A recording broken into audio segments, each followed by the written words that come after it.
지금부터 참여정부 4년 평가와 21세기 국가 발전 전략을 주제로 해서 노무현 대통령의 신년 특별 연설이 있겠습니다. 현장 연결합니다.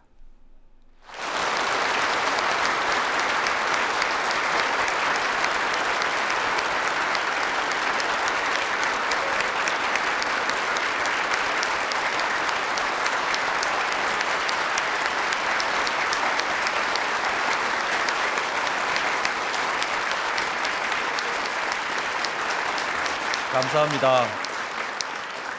감사합니다. 네, 앉으시죠.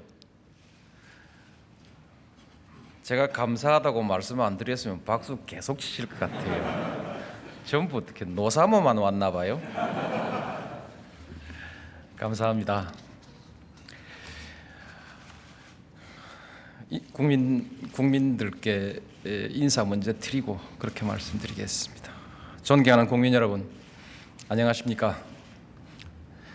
홍대지회 복 많이 받으십시오. 참여정부 지난 4년간 정책 그리고 실적을 말씀을 드리겠습니다. 제가 실적이라고 하니까 참여정부에도 실적이 있냐? 이렇게 말씀하시고 싶은 분도 계실 텐데 있습니다. 문민정부도 국민의 정부도 다 실적이 있지만 우리 다 잊어버리고 묻어버리고 넘어갔지요.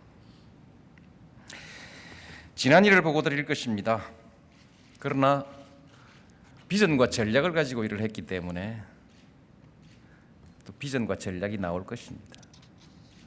역사에 단절이 없으니까 미래의 얘기도 나올 것입니다.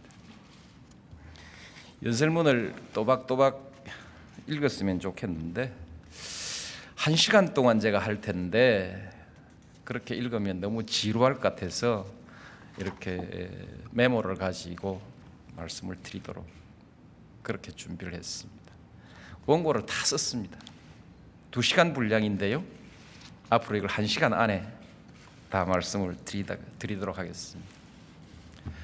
먼저 민생 문제부터 말씀을 드리겠습니다. 민생이라는 말은 저한테는 이게 송곳입니다. 또 목에 가시 같은 말입니다. 민생이라는 말만 들으면 한없이 가슴이 아프고 목에 걸린 가시처럼 불편합니다. 후보 시절에 저는 국민 여러분께 서민 대통령이 되겠다 이렇게 약속을 했습니다. 그런데 지금 우리 국민들은 저를 아무도 서민 대통령이라고 생각하는 것 같진 않습니다. 참 저로서는 슬픈 일입니다. 면목도 없습니다. 민생 문제라는 것은 어느 시대 어느 나라에나 다 있는 일입니다. 그런데 지금 왜 민생 문제가 이렇게 특별히 문제가 되냐 하면 요즘 민생 문제는 옛날에 있던 민생 문제하고 다르다는 것이죠. 세계화, 정보화, 시장이 넓어지고 승자 독식의 시대가 됐기 때문에 양극화가 심해진 것이죠. 양극화 때문에 요즘 민생이 심각해진 것입니다. 양극화라는 것은 세계적인 현상입니다. 미국에도 있고 일본에는 아주 심각하고 우리 한국은 90년대부터 시작이 됐습니다. 그런데 아주 불행하게도 우리 한국은 태풍을 만났습니다. 97년 외환위기 기억하시죠? 10년 전입니다. 97년에 1만 7천 개의 기업, 98년에 2만 3천 개의 기업이 부도가 났습니다. 요즘 1년에 3천 개 정도 부도가 나니까 얼마나 많았는지 잘 아실 것입니다.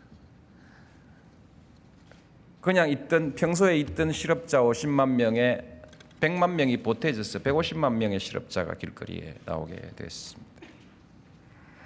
이분들이 갈 데가 없으니까 택시, 화물차, 음식점 전부 시작하니까 이게 공급 과잉이 되죠. 그러니까 이제 뭐 화물차 가진 사람은 할부금을 낼 수가 없고 음식점 하는 사람은 집세도 낼 수가 없고 그러니까 화물연대는 파업을 하고 식당 주인들은 솥단지 들고 과천청사 앞에 오신 것이죠.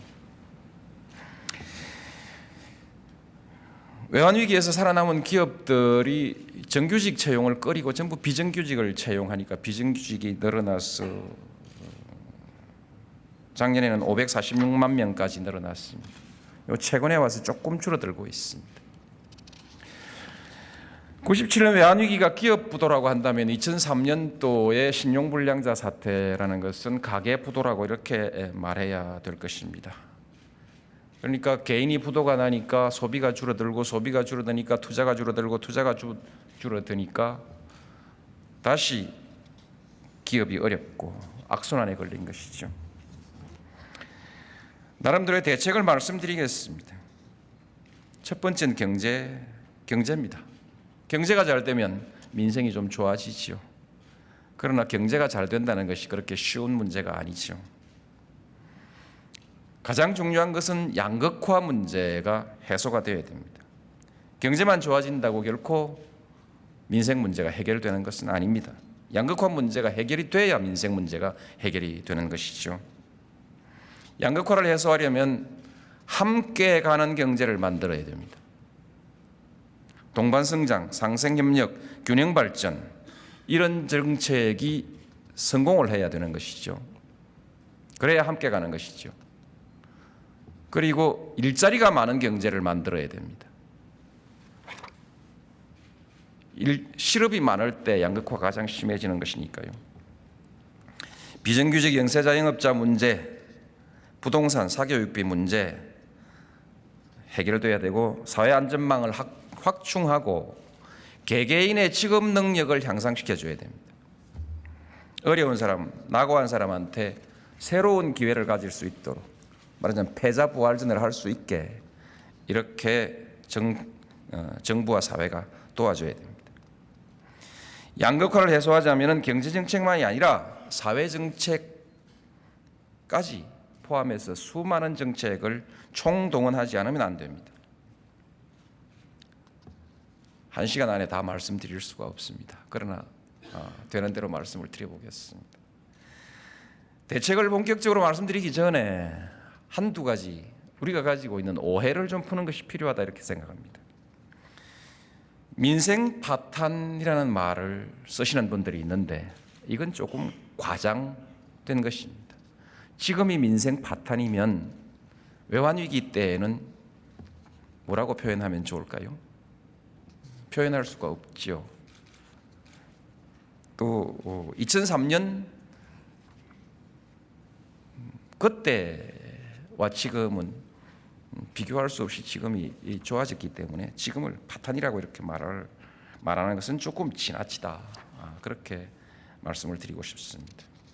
민생 문제가 오로지 참여정부 책임 아니냐? 제가 여기서 책임 없다 이렇게 말씀드리면 국민들이 매우 섭섭하지요. 책임이 있습니다. 회피하진 않겠습니다. 그러나 민생 문제를 참여정부가 풀지 못한 책임은 있지만 민생 문제를 만들어낸 책임, 초래한 책임은 참여정부가 몽땅 다 질 수는 없다.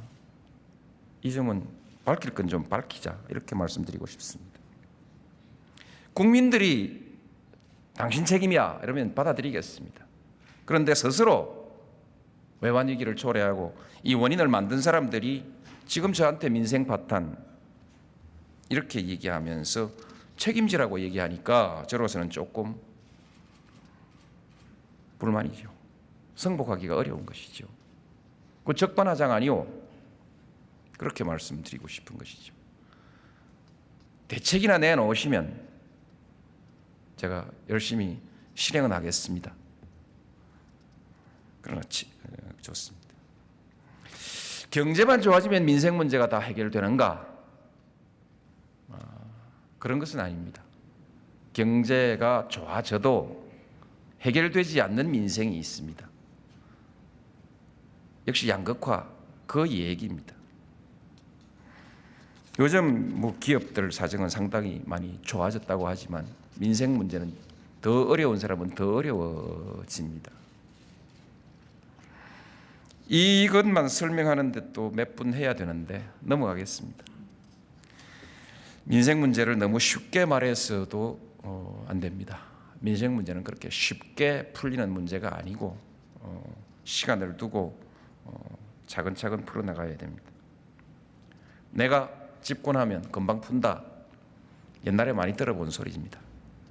그런데 여러분, 대통령 바뀌고 난 뒤에 민생이 확 달라진 경험이 있습니까? 그건 사실이 아닙니다. 여러 가지 정책을 종합하고 많은 시간 축적된 결과가 오늘의 민생으로 나타나는 것이기 때문에 너무 서두르지 말고 정석대로 차근차근 가야 한다. 그렇게 말씀드리고 싶습니다. 제일 중요한 것이 경제라고 했습니다. 경제 문제를 말씀드리겠습니다. 경제 문제도 얘기를 정확하게 하려면 용어를 조금 구분해 쓰는 것이 좋습니다. 경기는 경기고 경제는 경제입니다. 근데 지금은 경기를 가지고 전부 경제라고 이렇게 말하는 분들이 있는데 이건 정확하지 않습니다. 그리고 경기 하나에만 전부 매달리라고 요구하는 사람들이 있는데 경기에만 매달려서 우리 경제를 풀어낼 수는 없습니다. 중장기 잠재 성장력이 중요한 거 아니겠습니까? 그리고 경제가 경제로만 되는 것은 아니고 그 밖에 경제가 잘 될 수 있는 여러 가지 환경이 필요한 것이거든요. 환경을 좋게 해야 경제가 좋아지는 것입니다. 운동 경기 하는 팀에게 오늘 당장 컨디션, 오늘 기록, 좋은 기록을 내자면 오늘 컨디션도 좋아야 되지만은 기초 체력과 기술이 좋아야 되는 거 아니겠습니까? 그다음에 선수의 잠재적 선수의 층, 운동장 시설, 경기 운영 이런 모든 조건이 합쳐져야 좋은 기록이 나오는 거 아니겠습니까? 환경이 중요합니다.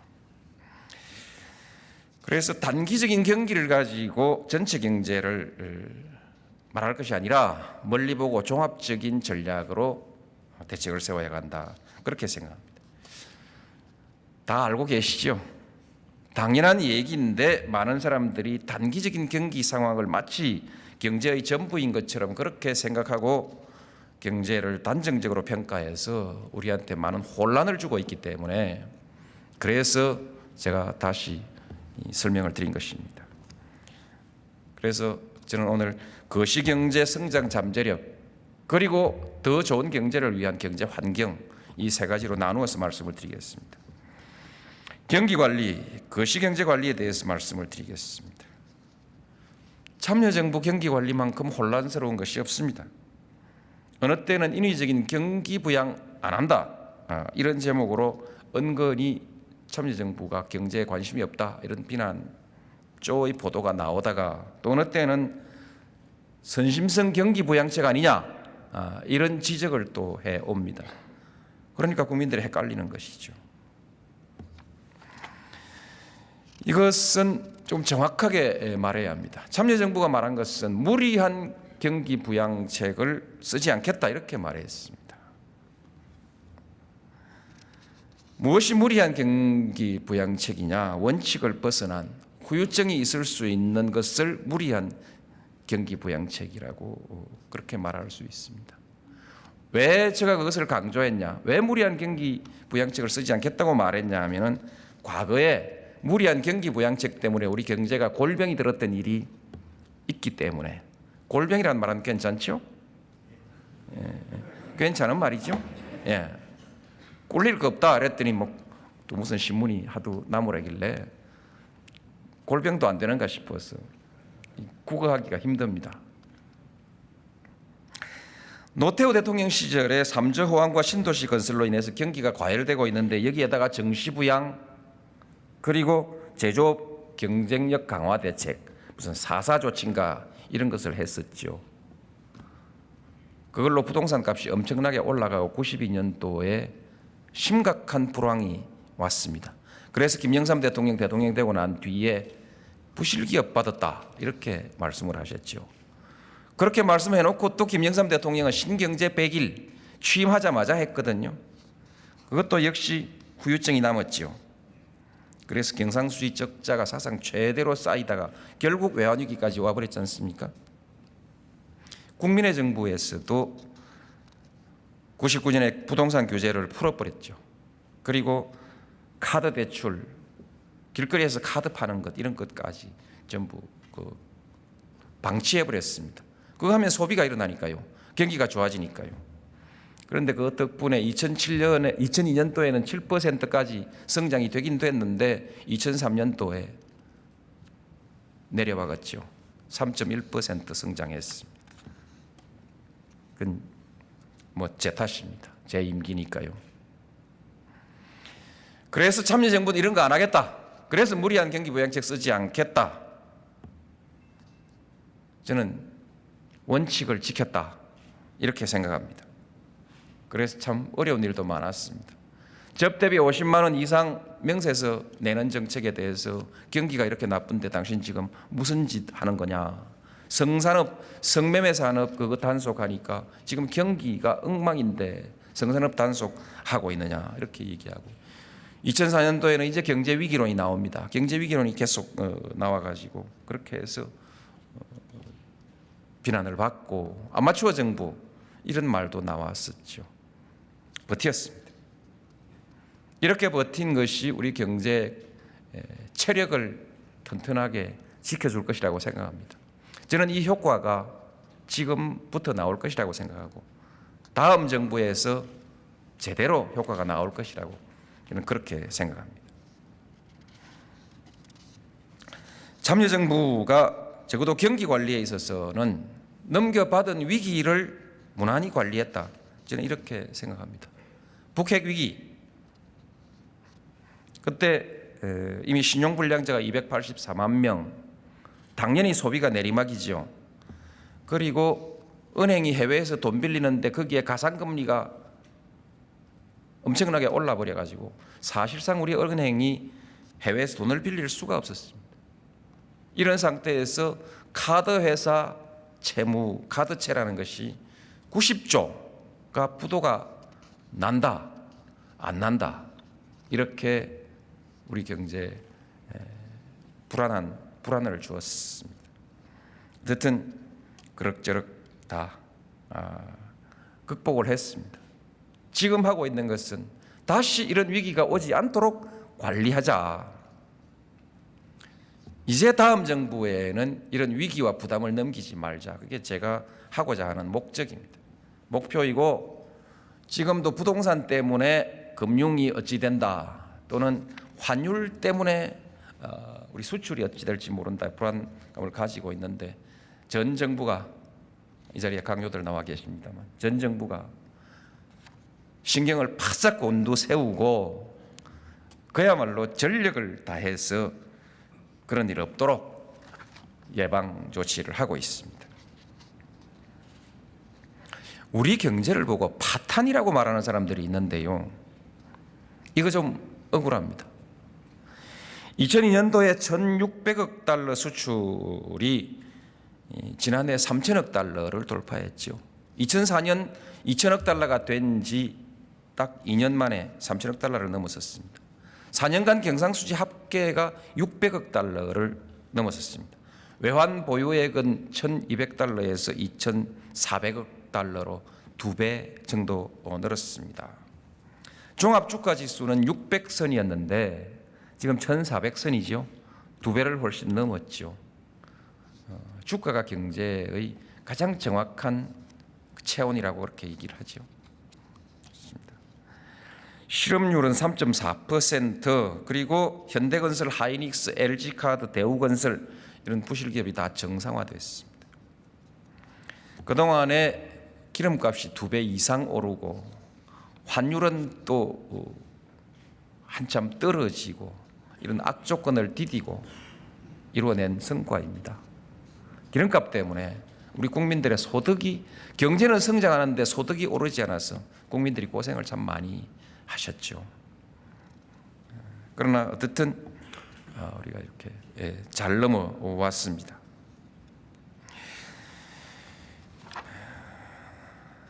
다음에는 우리 경제의 성장률에 대한 인식을 좀 바꿔야 됩니다.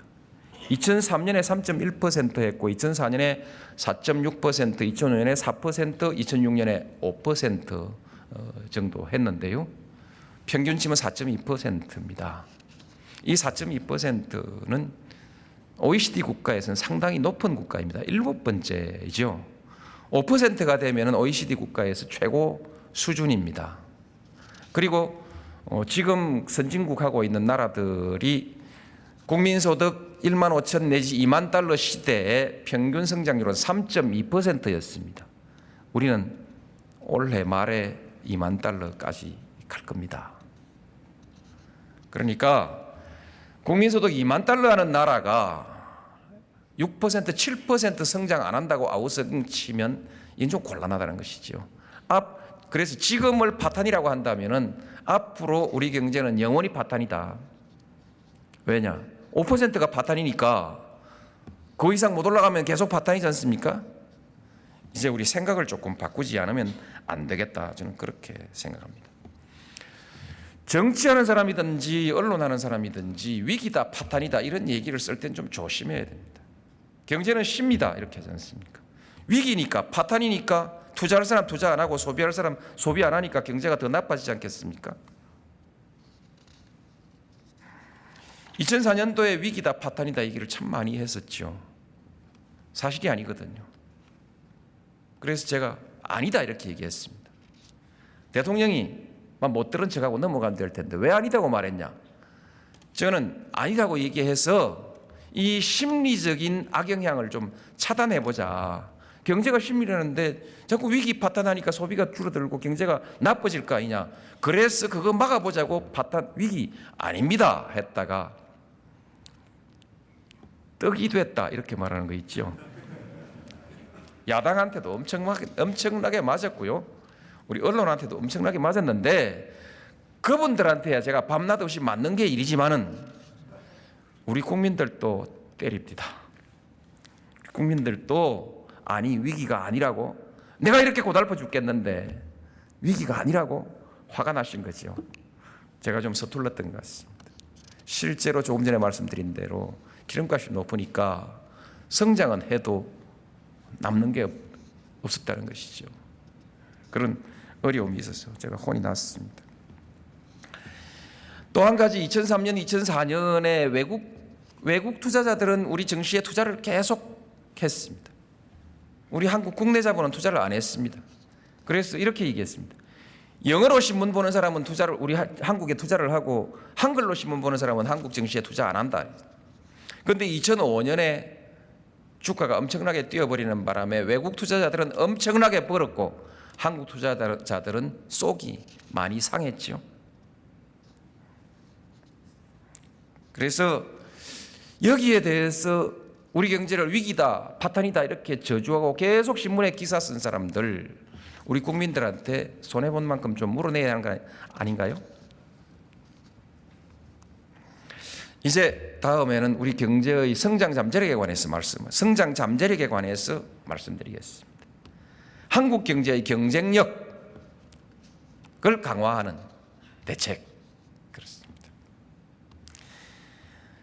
경제의 핵심은 기업입니다. 선수는 기업이죠. 기업 경쟁력이 높아야 우리 경쟁력이 높아지는 것이죠. 기업 경쟁력의 핵심은 기술입니다. 기술 혁신하고 인재 양성해야 합니다. 많은 얘기가 있습니다만 대강 넘어가겠습니다. 기업하기 좋은 환경을 만들어줘야 됩니다. 제일 첫 번째가 자유로운 시장, 투명하고 공정한 시장이죠. 다음에는 소비와 투자가 활발한 시장이 필요하죠. 시장을 더 키우기 위해서 보다 넓은 시장을 개척해야 합니다. 그래서 해외로 나가야 합니다. 해외로 나가자면 우리나라도 개방을 해야지요. 이제 우리 한국 경제는 마지못해 개방하는 시대가 아니라 적극적으로 능동적으로 개방하고 나가야 될 시대가 됐습니다. 상품에만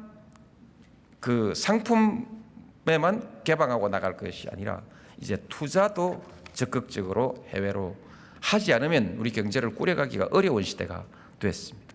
환율 관리를 할 수가 없습니다. 투자를 많이 해서 투자 소득이 과실 소득이 한국 경제로 들어오면 우리 경제가 우리 국민들이 살기가 이제 훨씬 좋아지는 것이죠. 노사관계 기업하는 사람들은 제일 첫 번째 노사관계를 얘기하죠. 자원이 안정되게 공급돼야 되고요. 에너지 자원 특히 안정돼야 됩니다. 그 다음엔 땅값, 부동산 가격이 안정돼 줘야 됩니다. 그리고 장기적으로 인적 자원이 공급돼 줘야 하는 것이거든요.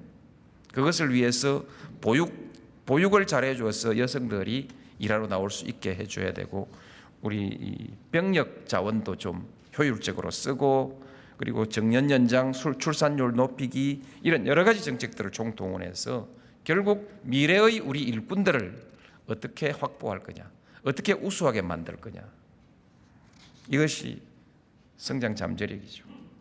그동안 참여정부 뭐 했냐? 한마디로 말씀드리겠습니다. 참여정부 경제정책 잘 가고 있습니다. 몇 자 적어오긴 했는데 도저히 설명을 다 드릴 수가 없습니다. 너무 많으니까요.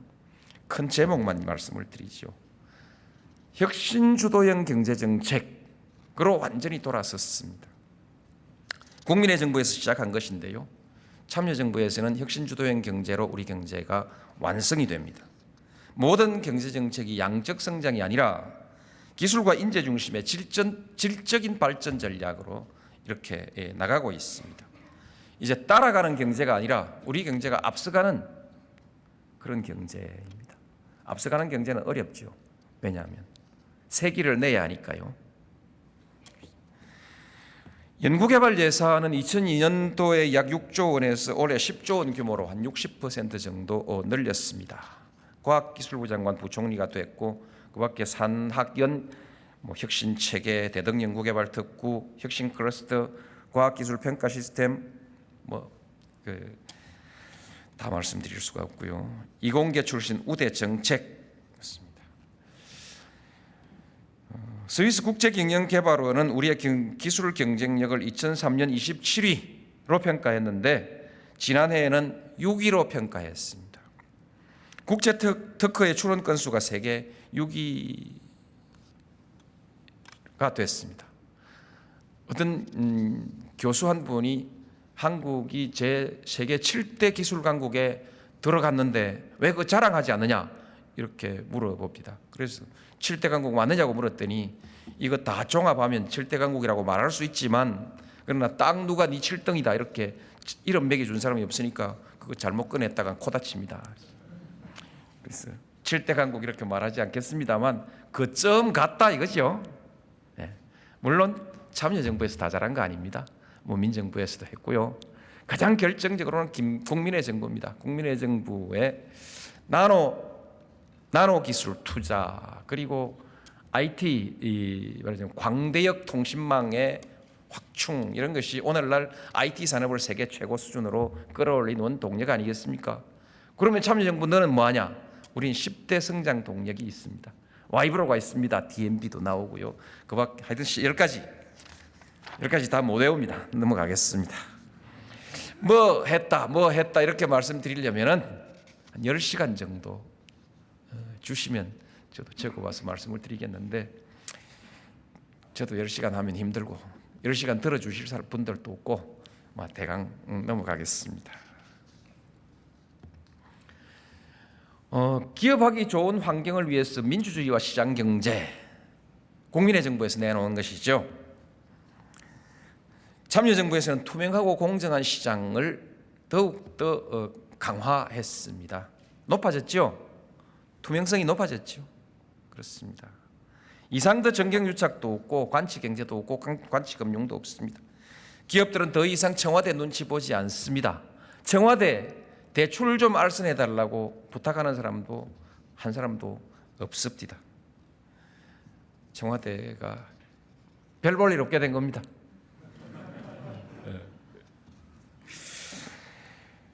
중소기업 지원, 그다음에 연구개발 지원, 모든 지원을 시장 친화적인 방식으로 전부 전환했습니다. 그냥은 안 준다. 시장적 방식으로 준다. 그다음에 성공하는 사람에겐 더 밀어주지만 실패하는 사람에게는 이제 안 밀어준다. 좀 야박하지만 정책을 이렇게 바꾸었습니다. 시장을 넓혀야지요.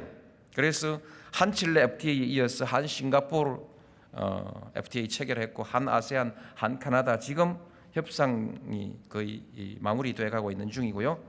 진행 중이고 마무리 중이고 진행 중이고 한미 FTA는 좋은 결과가 있도록 노력하겠습니다. 그리고 이어서 중국과는 FTA 공동 연구를 개시했고요. 3월 달에는 EU하고 FTA 협상을 시작합니다. 좀 걱정되시죠? 일단 가봅시다. 나중에 말씀드리겠습니다.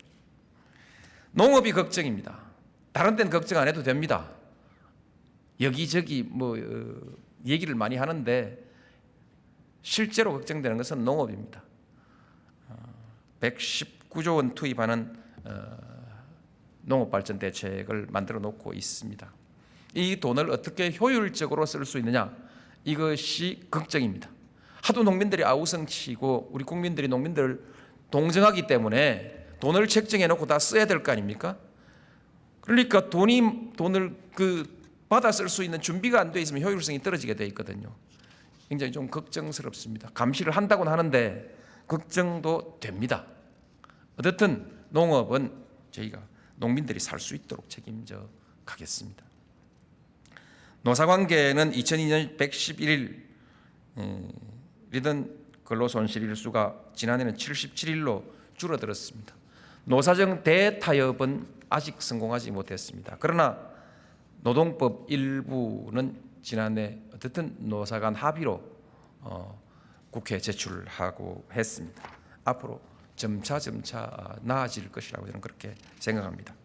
장기적인 인적 자원 공급 확대를 위해서 보육 지원 집중적으로 했습니다. 2005년 처음으로 여성 경제활동 참가율이 50%를 이제 조금 넘어섰습니다.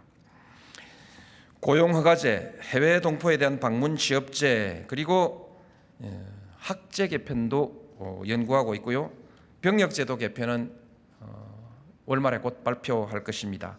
정년 연장, 이런 것들이 전부 선심성이 아니고요, 우리 경제 인적 자원을 공급하기 위한 그런 정책들입니다. 저출산 고령화 시대에 대한 대비도 착실하게 하고 있습니다. 참여정부는 시간이 안 되겠는데요. 참여정부에서 17개국을 돌아다니면서 자원 확보량을 52억 배럴에서 142억 배럴로 2.7배 확대시켰습니다. 자원개발 예산은 2,800억에서 9,200억 원으로 3배 늘렸습니다. 열심히 하고 있습니다. 규제 문제에 대해서는 그냥 넘어가야겠습니다. 시간이 많이 지났습니다. 지속적인 경제 발전을 위한 사회적 환경에 대해서 말씀드리겠습니다. 국민 생활이 안정된 나라, 여기에 사회복지에 관한 여러 가지 얘기들이 들어 있습니다만 시간 관계상 이것을 한마디로 사회정책 내지 사회투자로 말씀을 드리겠습니다. 사회적 자본이 충실한 사회, 이것은 신뢰 수준이 높고 국민의 통합 수준이 높은 사회를 말하는 것입니다. 이런 것이 되기 위해서는 성숙한 민주주의가 이루어져야 됩니다. 민주주의 되지 않은 나라의 복지 투자가 이루어질 수가 없습니다. 인적 자원에 대한 투자가 일어날 수가 없습니다. 그리고 사회적 자본, 신뢰도 성장할 수가 없습니다. 그래서 민주주의라는 것이 우리 경제의 필수적인 요소다.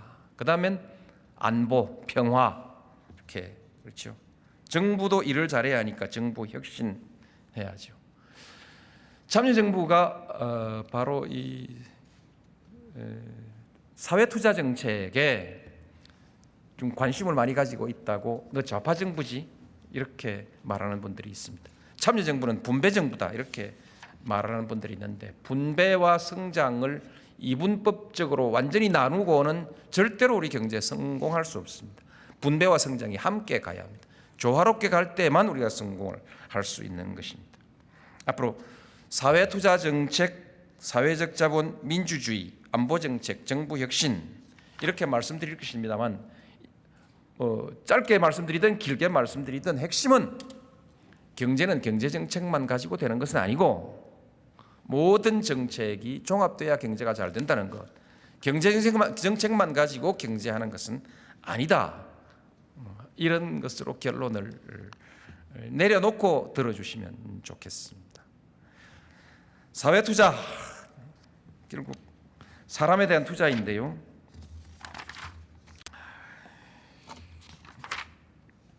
국민이 건강하고 의욕이 넘치는 나라, 국민이 쾌적한 환경 안정된 주택에서 문화와 여유를 누리고 질병과 노후, 자녀 교육에 대한 불안이 없고 성취의 기회가 열려 있는 나라, 이런 나라라야 창의와 활력이 넘치는 나라가 될 수 있다. 이렇게 만들자, 여기에 투자하자. 이것을 사회투자라고 하는 것입니다. 물론 환경, 교육, 문화 다 포함되는 것이죠. 지속적인 경제 개발을 위해서, 양극화 해소를 위해서, 그리고 국민 통합을 위해서, 그렇죠? 그래서 사회 투자를 해야 한다. 그렇습니다. 연간 20%씩 복지 재정을 늘렸습니다. 보육 예산은 5배, 장애인 예산은 2002년도 3,200억 원에서 2007년도 6,700억 원 정도로 늘렸습니다. 그다음에 노인 수발보험 제도를 새롭게 도입하고 기초노령연금제가 지금 국회에 가 있는데 통과되면은 전체 노인의 60%가 300만 명이 매월 8만 9천 원씩의 기초 노령연금을 받게 될 것인데, 이것 국회에서 좀 통과되도록 좀 도와주십시오. 평생 건강관리 전략, 국민의 건강이 국력이다. 그것이 성장 동력이다. 이런 뜻입니다. 서민의 의료비 줄이겠습니다. 고용지원 서비스 그리고 직업훈련 시스템은 참여정부의 핵심 프로젝트입니다. 이 부분엔 장족에 많은 투자를 했고 장족의 발전이 있었습니다. 부득이 그냥 넘어가겠습니다. 일자리를 위해서 나중에 또 말씀을 드리겠습니다만 사회적 일자리가 대단히 중요합니다. 이 사회적 일자리를 확 개발하는 것, 발굴하는 것. 그냥 돈 주면 일자리가 많이 나올 줄 알았는데 실제로 해보니까 그렇지 않습니다. 일자리를 발굴해내지를 못합니다. 그래서 전 정부가 총동원해서 지난 2년간 사회적 일자리를 발굴했습니다. 그렇지 않았으면 아마 지금 실업자가 굉장히 많았을, 실업률이 훨씬 높았을 것입니다. 가고 있습니다. 복지 전달 체계 넘어가겠습니다. 결국 교육, 환경, 문화, 체육 이 모든 것이 투자다. 그런데 한국의 사회 투자는 아직 갈 길이 멉니다. 조금 전에 참여정부가 투자를 좀 한 것처럼 말씀드렸는데 실제로 세 발의 피다 이 말씀입니다. 괜찮죠? 세 발의 피? 불안했어요. 예. 문민정부에서는 이 공공사회 지출이 GDP의 3.2%, 국민의 정부에서는 5.6%, 그리고 참여정부에서는 작년도 통계는 안 나와 있고 2005년도 통계가 8.6%인데 이것은 미국, 일본의 절반이고 유럽의 3분의 1 수준입니다. 절반 하니까 아무것도 아닌 것 같지만 그 엄청난 차이입니다. 작은 거 아니거든요. 굉장히 큽니다. 2030년까지 OECD 평균 수준 말하자면 21%로 간다. 이것이 참여정부가 만든 2030의 목표입니다. 작은 정부 하는데 이 돈에 관한 한 작은 정부 얘기하면 안 됩니다. 권력을 행사하는 데 있어서는 작은 정부 해도 좋은데 국민을 위해서, 국민의 수요를 충족하기 위해서 국민에게 서비스하는데 작은 정부 되면 안 됩니다. 그런데 지금 우리나라에서 작은 정부를 얘기하는 사람들은 이 서비스를 줄이자는 것이거든요. 유럽에서 복지 지출 때문에 경제 성장에 부담이 됐던 시절이 있었죠. 그때 줄이자. 그래서 작은 정부론이 나온 거 아니겠습니까? 한국은 절반도 안 되고 3분의 1도 안 되면서 무슨 작은 정부 얘기를 할 수 있습니까? 그래서 작은 정부 얘기 접어놓고 한국은 효율적인 정부 이렇게 하자. 경제 사회 정책을 말씀드렸습니다. 여기에 개별적으로 몇 가지 말씀을 드려야 됩니다. 한미 FTA 문제, 양극화 해소 문제, 동반 성장, 뭐 이런 균형 발전, 일자리, 비정규직, 부동산, 교육, 이건 하나하나가 전략 과제거든요. 말씀을 드려야 되는데 시간이 이미 40분이 지나버렸습니다. 얘기할 시간이 없습니다. 답답하네. 또 김용옥 선생 강의 하시는 거 보면요, 엄청 부러워요. 나도 10시간만 주면 그냥 일주일에 1시간씩 10주간 뭐 제가 꼭 말을 잘해서가 아니고 하고 싶은 말이 많다는 것이죠. 국민들에게 전달하고 싶은 얘기가 참 많은데 그렇습니다. 제가 지금 드리는 말씀 이거요. 제가 10번, 수십 번 얘기했습니다. 했는데 우리끼리만 얘기하고 이게 국민들에게 전달이 안 되는 거죠. 답답하죠. 개방 대세입니다. 산업혁명 시대 기계 파괴 운동이 있었고 정보화 시대 컴퓨터를 거부하는 운동도 있기는 있었는데 그것은 다 성공하지 못했습니다. 세계화 시대의 개방을 반대하는 것은 절대로 성공할 수 없습니다. 한국의 진보 세력 확실하게 생각을 좀 잘해야 됩니다. 개방을 반대하고는 한국이 세계 역사의 대세를 탈 수도 없거니와 반대하는 사람들이 한국의 주도적인 역할을 할 수도 없다. 그래서 한국의 주류가 돼서 한국 사회의 미래를 한번 떠짊어지고 떠맡아 보고 싶다는 생각을 가지고 있으면 이 개방 문제에 대해서는 생각을 좀 바꿔주셔야겠다. 진보 세력은 이 생각 바꾸지 않으면 절대로 주류가 되지 못합니다. 농업 문제는 넘어가겠습니다. 대책 세우겠습니다. 94년도에 WTO 가입 문제로 온 나라가 팔칵 뒤집어졌는데 김영삼 대통령 자리를 걸고 지키겠다 했는데 결국 못 지켰습니다. 세계의 대세이기 때문입니다. 그런데 지금 생각해 보면 그때 우리가 WTO에 가입을 하지 않았다면 우리 경제가 어떤 꼴이 됐겠습니까? 오늘날 할 말이 없죠. 네, 그렇습니다. 이상더 이념의 문제가 아니다. 오늘 아침에 KTV를 봤더니 멕시코 경제, 나프타와 멕시코 경제 국민 생활에 미친 영향이 나오는데 내가 지금 중계하고 계시지만 KBS, MBC 옛날 무슨 특집 보도 본 거하고 훨씬 다르던데요.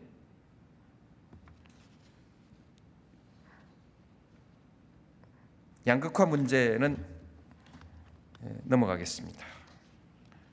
균형 발전에 또 넘어가죠. 서울이나 수도권 사람들 위해서도 균형 발전은 꼭 필요합니다. 그런데 어떻게 반대하는 사람들 때문에 이게 반쪽으로 찢어져 버렸습니다. 언젠가는 완전한 행정 수도를 만들어야 할 것이라고 저는 그렇게 생각합니다. 근데 이거 반대하시던 분들이 요즘 서로 공다툼하고 있습니다. 근데 이건 선진국 어느 나라에서나 안 하는 나라가 없는 정책입니다. 균형 발전 정책은요. 지방 발전 정책은 모든 세계 선진국 모든 나라가 다 하고 있는 것이다. 행정수도 혁신도시 때문에 보상금 나가가지고 부동산값 올랐다 이렇게 말씀하시는 분들이 있는데 아니 보도하는 신문들이 있는데 참여정부 4년 동안에 보상금 61조가 나갔는데 이것은 전부 균형발전하고는 관계없고 행정수도에서 나간 보상금은 3조밖에 없습니다. 그리고 그것은 거의 서울에 투자되지 않았다는 것이 우리들의 조사의 결과입니다. 정확하게 보도해야지요. 그래서 균형발전 보상과 부동산 가격은 아무 관계가 없다. 일자리 문제, 그 실태가 어떻다, 이런 얘기 다 말씀드리지 않겠습니다. 경제가 좋아지면 일자리가 늘어나죠. 그런데 그냥 경제가 양적으로만 늘어난다고 일자리가 그냥 늘어나는 것은 아닙니다. 이제 취업 유발 개수가 점점 줄어들고 있거든요. 10억 원 생산에 96년에는 56명의 일자리가 생겼는데 지금은 32명밖에 일자리가 생기지 않습니다. 대기업들에서는 지금 고용이 점차 줄어들고 있거든요. 아마 90만 명 줄었는가요? 90만 명 줄어들었는데 중소기업 일자리는 계속 늘어나고 있습니다. 우리나라 일자리의 87%가 중소기업에 있거든요. 그래서 거기에 맞는 일자리 정책을 세워야 됩니다. 중소기업 육성책, 참여정부가 중소기업 육성책에는 집중적인 노력을 했습니다. 제가 직접 한 10번쯤 되죠. 한 10번쯤 회의를 주재하면서 중소기업 육성 정책을 했는데 혁신주도형 중소기업은 지금 잘 된다고 하는데 보통 중소기업은 여전히 힘든다고 합니다. 경쟁의 사회니까 어쩌겠습니까? 그러나 모든 중소기업이 혁신주도형 기업이 될 수 있을 만큼 정부에서 혁신 역량의 지원에 대해서는 과감하게 지원하고 있습니다. 공공서비스, 사회서비스 여기에 우리나라는 전체 일자리의 13%가 되는데 보통 선진국에는 20%, 우리 소득 수준일 때 20%가 공공, 사회 서비스 분야의 일자리입니다. 우리 많이 모자라는 거죠. 작년에 조사를 해보니까 세계 기관의 조사를 했는데 전부 다 90만 명 거의 공통적으로 우리나라의 공공사회 서비스 일자리가 90만 명이 부족하다, 사람이. 근데 다 그렇게 해서 해야 된다.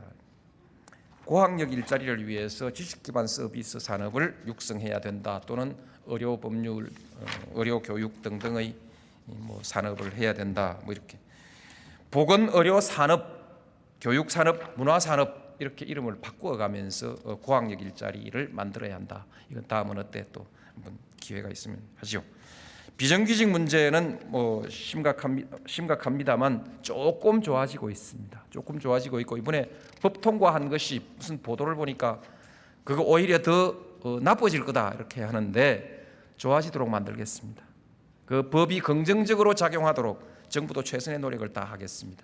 지금 나쁜 조짐이 나타나는 것보다는 좋은 방향으로 나타나고 있는 것이 훨씬 더 지금 많습니다. 많고 큽니다. 좀 더 노력해 보십시다. 부동산 죄송합니다. 좀 미안합니다. 좀 올라서 미안하고요. 국민들을 혼란스럽게 하고 한 번에 잡지를 못해서 좀 미안합니다. 미안한데 이번에는 반드시 잡힙니다. 왜냐하면 부동산 대책이라고 하면서 옛날에 채택 못했던 모든 강력한 정책들을 이번에 다 채택해 버렸습니다. 이젠 정말 빠져나갈 데 없습니다. 투기는 정말 빠져나갈 데가 없고요. 공급 가격을 직접 통제하도록 됐습니다. 민간 공급 위축 안 될 겁니다. 되면 공공 부분이 위축되는 만큼 다 짓겠습니다. 지금 계획 세우고 있습니다. 그리고 국민 임대주택 매년 9만 원씩 건립해 왔는데 앞으로 이것을 매년 35만 원씩. 근데 제 임기가 쭉 끝나가네요. 근데 계획을 세워 놓겠습니다. 그렇게 하고 이제는 그 주거복지 부동산 정책으로 지금까지 주택 문제를 다뤄왔습니다만 이제는 주거복지 정책으로 넘어가도 되겠다라는 자신감을 가지고 있습니다. 참여정부가 조금 놓친 것이 있습니다. 실제로 유동성이 풍부해졌는데 수출이 많아져서 유동성이 풍부해졌는데 유동성이 늘어나서 노태우 대통령 정부에서는 주택 가격이 43% 올랐고 또 시간 때문에 안 되겠네요. 넘어갑시다. 43% 오르고 그다음 국민의 정부에서는 33%, 참여정부에서는 지금 19% 올랐는데요. 실감이 안 나죠. 그런데 실제로 통계는 19%가 맞습니다. 평균하니까 그렇죠. 일부 지역에서 오르고 있는데 유동성을 저희가 관리를 좀 잘못한 것이 사실입니다. 왜 한 번에 못 잡았냐? 반대하니까 한꺼번에 우리가 채택하고 싶은 정책을 반대하는 사람들이 많으니까 절반밖에 못하고, 절반 해놓으니까 효과 없다고 또 계속 흔드니까 또 아무도 안 믿고 집을 사니까 또 올라가니까 이제 더 센 정책이 나오고, 이렇게 해서 결국 부동산 신문들이 흔들지 않았으면, 대강 집값이 안 올랐으면 더 강력한 정책이 안 나왔을 텐데, 너무 많이 흔들어 가지고 참여정부 정책을 전부 무력화시켜 버리고 나니까 더 센 정책이 나와 가지고 스스로의 손발을 묶어버린 결과가 된 것 같습니다. 그래서 부동산 하여튼 부동산 신문들은 자성자박한 거다, 이렇게 생각합니다. 교육 얘기가 아주 중요합니다만 시간상 다음에 언제 또 다시 기회를 만들어서 말씀을 드리도록 하겠습니다. 대북 정책도 매우 중요합니다. 중요한데 핵심은, 평화를 위한 전략의 핵심은 공존의 지혜입니다. 화해와 협력 그리고 공존을 위한 지혜의 요체는 신뢰 그리고 포용입니다. 끊임없이 상대를 적대하고 의심하고 허물을 덜추어서 상대 자존심을 자극하고 불안감을 자극하고 사사건건 시비 따지고 자존심 세우고, 이렇게 해서는 신뢰가 쌓이지 않습니다. 속이 좀 상하더라도 참고 신뢰를 쌓아가자, 그렇습니다. 자신감을 가지고 대범한 자세로 상대를 포용해 갑시다. 대결주의 가지고는 결코 평화를 이루어갈 수가 없습니다. 물론 우리 나라에 실력이 있어야겠죠. 안보 문제는 이 정도 하고 넘어가겠습니다.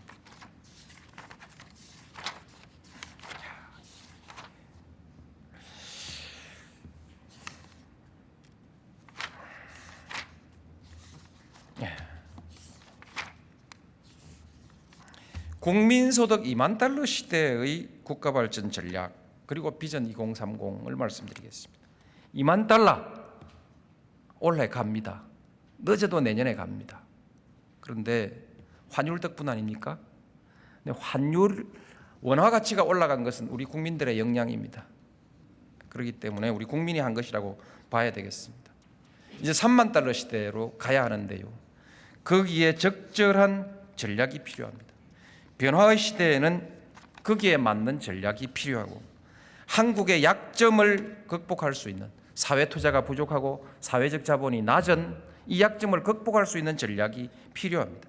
그 전략이 민주주의와 시장경제 혁신, 여기에는 기업 혁신과 정부 혁신을 포함합니다. 능동적인 개방, 동반 성장, 균형 발전, 사회 투자, 사회적 자본, 그리고 평화의 동북아시아, 8가지입니다. 이 전략만 가지고 가면 우리는 반드시 성공합니다. 하나라도 빠지면 문제가 생깁니다.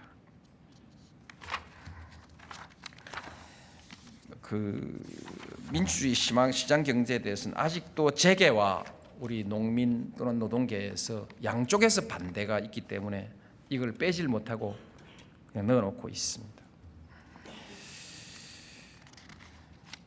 이런 여러 가지 전략들을 전부 종합한 것이 비전 2030입니다. 이름은 함께 가는 희망한국 비전 2030이고요. 비전은 혁신적이고 활력 있는 경제, 안전하고 기회가 보장되는 사회, 안정되고 품격 있는 국가, 2030년에 GDP 4만 9천 불, 국가 경쟁력 10위, 삶의 질 10위, 공공사회 지출은 21%까지 끌어올리는 것. 수단은 제도 혁신과 선제 투자입니다. 다 그전에 있던 것, 새로운 것은 사회 투자와 사회적 자본 개념입니다. 제가 여러 번 얘기했죠. 오늘 연설의 핵심은 사회 투자와 사회적 자본, 이것이 필요하다, 이런 얘기가 되겠습니다. 성공의 관건은 개혁의 속도입니다.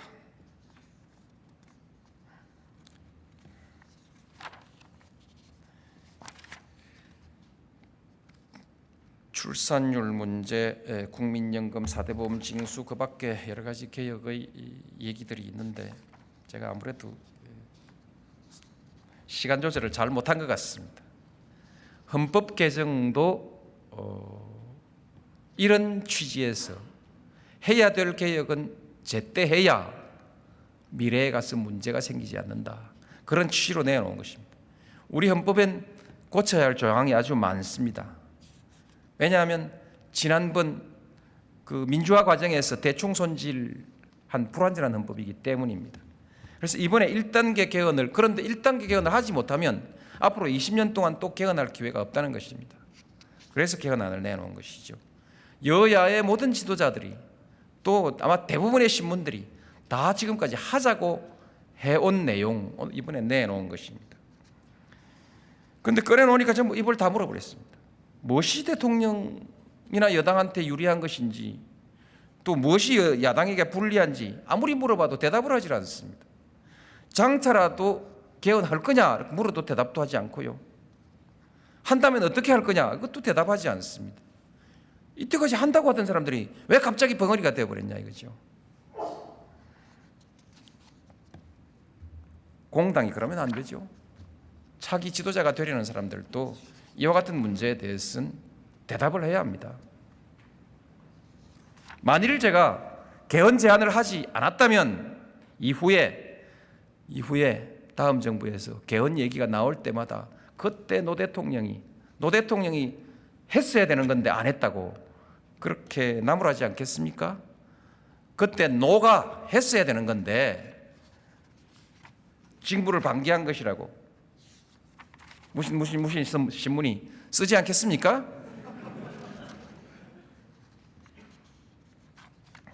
가장 중요한 것은 역사적 과제입니다. 역사적 과제. 민주주의 2단계라고 저는 그렇게 생각합니다. 6월 항쟁이 제1단계이고 그때부터 20년간 우리는 민주주의 2단계 갑니다. 그것은 특권 독재 체제에서 구축된 특권과 반칙, 부정과 부패의 유착 구조를 해체하고 권위주의 문화를 청산하고 투명하고 공정한 사회를 만들어 나가는 것, 그리고 지역 간 분열 구도를 통합하는 것, 저는 이것을 민주주의 2단계라고 합니다. 그럼 3단계는 뭐요? 그것은 관용의 정신을 바탕으로 하는 대화와 타협의 민주주의, 그리고 지역 구도가 극복된, 이건 2단계에서 했어야 되는 건데 어차피 밀리는 것 같으니까 그렇습니다. 연정, 대연정 이런 것이 자연스럽게 받아들여지고 정책 토론이 자연스럽게 이루어지는 나라, 그것이 성숙한 민주주의인데 우리는 아직 안 됐습니다. 3단계 과제입니다. 2단계까지는 제가 대강 마무리하는 거 아닌가 이렇게 생각합니다. 그 얘기가 지금 이제 말씀을 드려야 되는데 앞으로 6분간 말씀을 드려야 되는데 시간은 한 2, 3분밖에 안 남은 것 같네요. 다 뭐 이 글로 낼 것입니다. 오늘 이 원고를 글로 인터넷에 올릴 생각입니다. 올릴 생각이기 때문에 보실 수 있을 것입니다. 저는 후보가 되기 전에는 노무현이 되기 전에는 낮은 사람, 겸손한 권력, 강한 정부라는 말을 썼습니다. 선거 과정에서는 친구 같은 대통령, 상식이 통하는 사회, 특권과 반칙이 없는 사회, 투명하고 공정한 사회, 국민이 떳떳한 사회, 개혁과 통합, 새로운 정치 이런 말을 했습니다. 인수위 시절에는 원칙과 신뢰, 투명과 공정, 대화와 타협, 분권과 자율 이것을 국정원리로 내세우고 국민이 대통령입니다. 이 얘기죠. 지난번 대통령 선거 자체가 노3호의 참여운동을 통해서 부정선거, 돈선거의 악습의 고리를 끊을 수 있게 해준 거라고 저는 그렇게 생각합니다. 대선자금 수사 무척 아팠지만은 이것으로 해서 돈선거는 되게 이제 마무리가 되지 않겠습니까? 정경유착까지요. 그리고 권력기관이 각기 제자리로 돌아갔습니다. 국세청, 국정원, 경찰, 국정원, 경찰, 검찰 그렇죠. 대통령이 낮은 자리로 사실 내려온 것입니다. 많이 낮아졌죠? 내용이 좀 있습니다. 요즘도 대권 후보라고 말하는 사람들이 있는데 대한민국의 대권은 이제 없어졌으니까 대권 후보라고 하지 말고 차기 후보 이렇게 용어를 고쳐주시면 고맙겠습니다. 정경유착은 다시 돌아오진 못할 것입니다. 권력과 언론의 유착은 국민의 정부에서 끊어진 것 같은데 참여정부는 한 발 더 나가서 지금 대항하고 있죠. 특권과 행포입니다. 시간이 얼마나 남았습니까? 1분. 예, 좋습니다. 국민이 피곤하다, 이제 그만 싸워라, 좀 그만두라, 이렇게 말하는 분들도 있습니다. 그렇습니다. 저도 힘들고 우리 공무원들도 고생하고 있습니다. 그러나 어떤 특권도 용납해서는 안 된다는 것이 진정한 민주주의의 정신이고, 그런데 군사 독재가 무너진 이후에 언론이 새로운 권력으로 등장해서 시민과 정부 위에 군림하는 것 같습니다. 저는 특권과 반칙의 구조를 해소해야 한다는 이 시대적 과제를 정통성 있는 정부라면 사명감을 가지고 해야 한다. 저는 우리 언론이 정확하고 공정한 언론, 책임 있게 대안을 말하는 언론, 그리고 보도에 대해 책임을 지고 정치 권력이 아니라 견제의 권력으로, 시민 권력으로 돌아가고 사주 언론이 아니라 시민 언론이 될 때까지 제가 할 수 있는 모든 노력을 저는 다 할 것입니다.